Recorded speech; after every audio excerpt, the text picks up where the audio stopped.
É bem provável que você conheça alguém que esteja com problemas de endividamento ou também de superendividamento.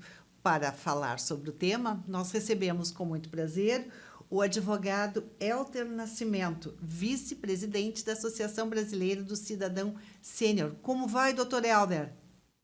Estou bem, muito bem, de bem com a vida. Ótimo! Doutor Helder, para começar essa nossa conversa, o que vem a ser o superendividamento? Bom, superendividamento é um conceito no qual a pessoa natural, portanto não se aplica à pessoa jurídica, encontra-se em condições de solver, de pagar as suas dívidas atuais e as vincendas sem comprometimento do seu mínimo existencial.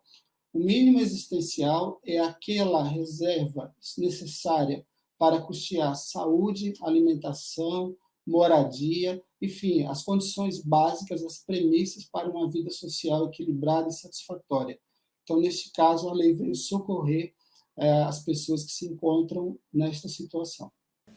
E nós temos novidades, doutor Helder, na legislação que trata sobre esse assunto? Sim, de fato, a lei que trata sobre isso é a Lei 14.181, de 1º de julho deste ano.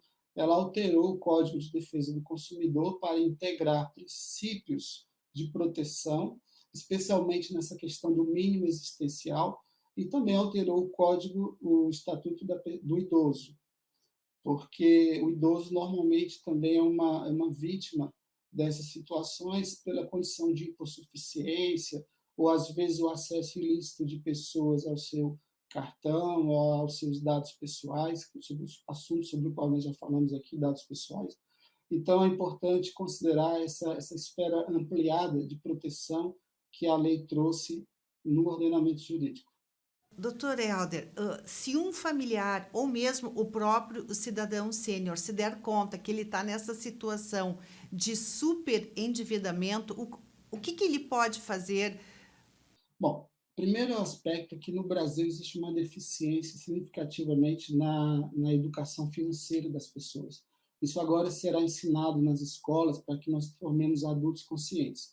Entretanto, a geração sênior, ela é vítima de uma sociedade consumista que leva a que propagandas, estímulos, não clareza com relação ao crédito, faça com que as pessoas se endividem além da sua capacidade financeira.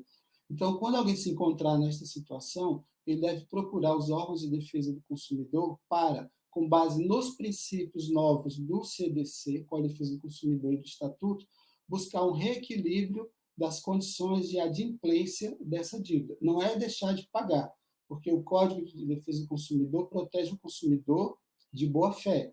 Então, aquela pessoa que se encontra numa situação de vulnerabilidade deve se socorrer desses órgãos de proteção e, na eventualidade de não conseguir algum êxito, deve pedir uma tutela ao juiz de direito. E essa tutela que o senhor se refere, ela é eficaz? Ela é ágil ou demanda meses e aí a situação fica insustentável? As situações dependem sempre do caso concreto. Entretanto, uma exposição clara do direito, do risco iminente e do perigo de dano pode, eventualmente, embasar um pedido de uma tutela ou de uma, que nós chamamos de in limine, né, liminar, para que não, o consumidor não sofra danos com inscrição nos cadastros de restrição de crédito enquanto a discussão se opera. Então, isso dá uma condição maior. Agora, isso vai depender sempre do caso concreto e da exposição dos fatos adequadamente ao juiz. Então, não se pode dizer assim especificamente. Agora, os processos eles tramitam dentro de um prazo que se busca ser célere. O idoso, de maneira especial, tem direito a um processo célere, prioritário. E que conselhos, doutor Helder, o senhor daria para que as famílias não entrassem, né, num processo de superendividamento? Porque tem uma situação que eu vou pedir o seu auxílio, a sua orientação, que instituições financeiras estão oferecendo, estão derramando, né, entre aspas, o dinheiro através do empréstimo consignado. Então, por um lado, alguém está batendo a sua porta oferecendo dinheiro. E por outro lado, do outro lado da porta, tem pessoas necessitando desse dinheiro. Qual a orientação jurídica para o senhor, que o senhor nos passa em relação aos empréstimos consignados? Bom, é muito importante entender que o crédito fomenta a economia, por isso ele interessa ao direito. Sem o crédito, existe uma morte social do consumidor. Então, é muito importante que haja uma clareza com relação às taxas, a taxa mensal e a taxa efetiva anual da operação, para se mostrar se ela é extorsiva ou não. Normalmente, ela é aviltante.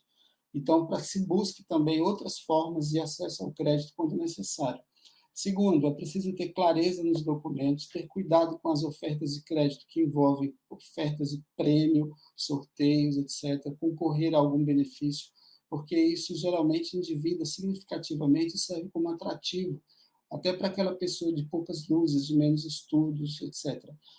Isso não significa que pessoas mais qualificadas do ponto de vista intelectual e formativo, formação, não tenham também situações de ser vítimas. Então, o que é importante? Uma reeducação financeira, que ela pode ser feita a qualquer tempo, e observar se aquilo compromete o mínimo existencial, para que a pessoa não caia numa situação em que ela não possa mais sair.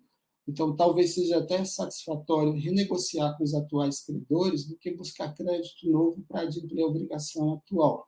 Isso vai depender sempre do caso concreto, mas sem uma reeducação financeira não se vai longe, porque não se pode comprometer, conforme já dito, o mínimo existencial de cada pessoa. Muito obrigado, doutor Helder. É sempre um prazer recebê-lo no De Bem com a Vida. Obrigado.